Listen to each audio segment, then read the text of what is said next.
For this part of the project I'm using the old PS2 Fat one, simply because I managed to get hold of one very cheaply, and being mega small isn't that important to this project. When you take off all the screws you get left with this, and if we turn the unit over carefully, that's the back of the board. There's quite a few parts involved with this, so what I'm going to do is to separate them in the next video, and then we can lay them out and see what we have. After a bit of wiggling, managed to get the fan off, and then this power board as well, which gives us access then to these screws. The additional screws are then removed so that we can lift this plate off. These of course are for the voltage, which we'll work on a bit later on. Had to remove the fan, but there's the motherboard all nicely exposed. Well, that's the system bare. I've left the heat sinks in place, cut up that part of the board. Of course there's the disk drive on the left, the motherboard on the right, and the rest of it's the port for the controller, memory card, the fan, and of course the power board, which is the brown board at the top right.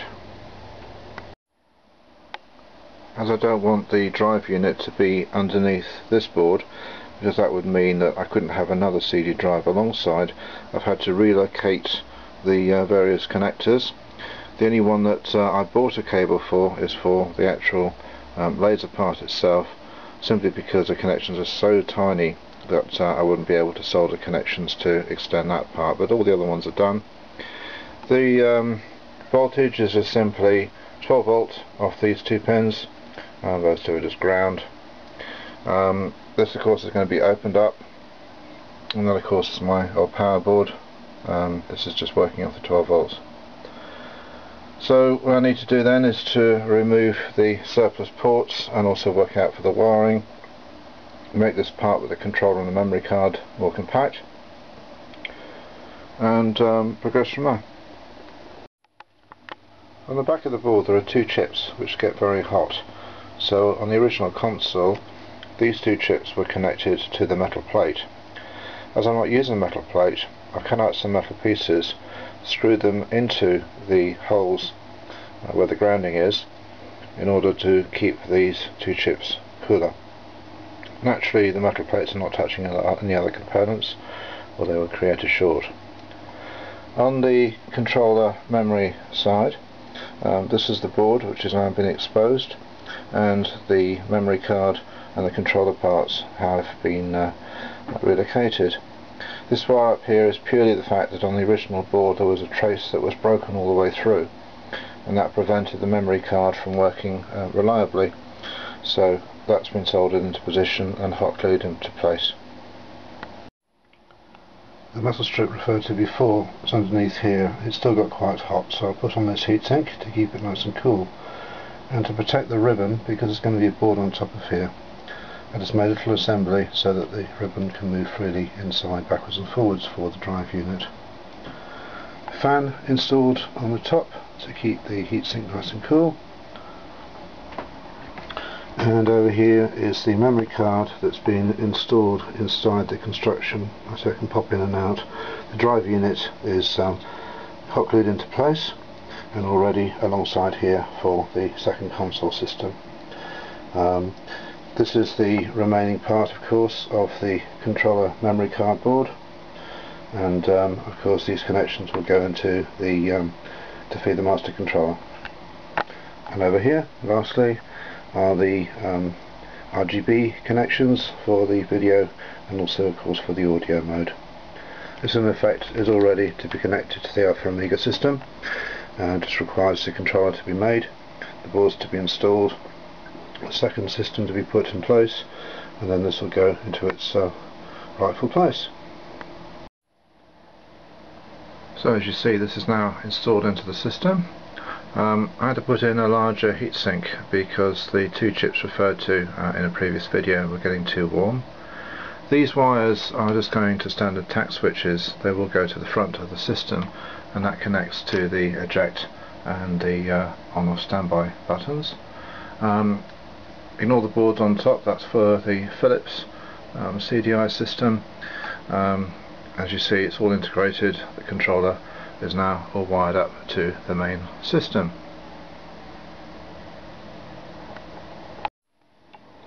So this is the PlayStation controller board.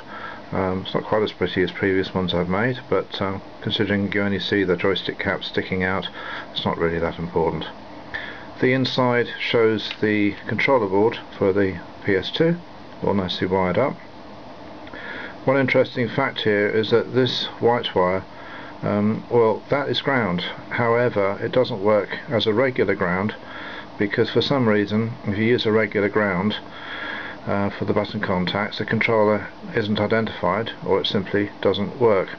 So as far as the continuity test is concerned, this wire is ground. However, it doesn't work like a regular ground does. So I'm using this for the button contacts to make the system work. As you see, it's all nicely wired together. The PlayStation section is now installed in the back. As you see, it integrates well into the main thing. The analog buttons have the last part of it as the digital press, so in effect we have 4 buttons, which is ideal for the PlayStation. I'm going to put a custom made top here with the PlayStation logo, and if you notice, the 4 PlayStation buttons have now been installed. These are made exactly as before. They just screw into place for convenience, and of course the 2 joysticks. So what I've got here are 2 tact switches. The white one in this one will eject the CD, and this one will put the system from standby mode into on-off. It's on nice long wires so it can stretch to the front of the system. If we turn the console on first,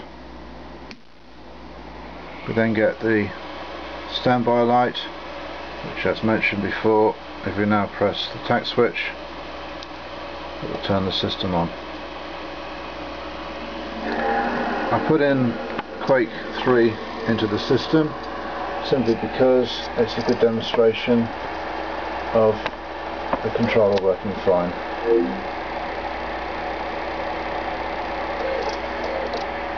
One thing I discovered was the video line has got to be grounded to the console and not to the standard ground, otherwise you end up with a lot of lines and interference on the screen.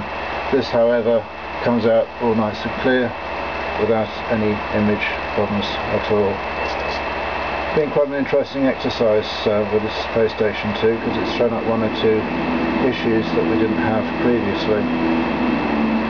The idea of this particular video is just to skim through into the main game and then show that everything is effectively working.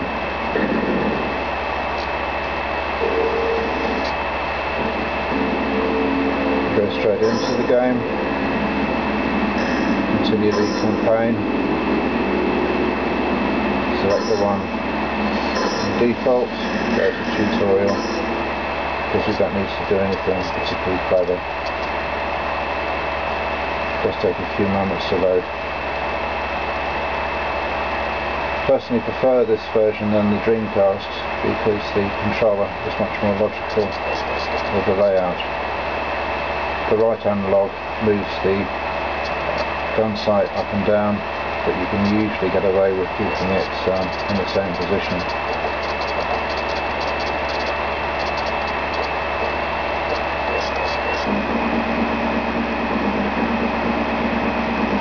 So we're actually into there now.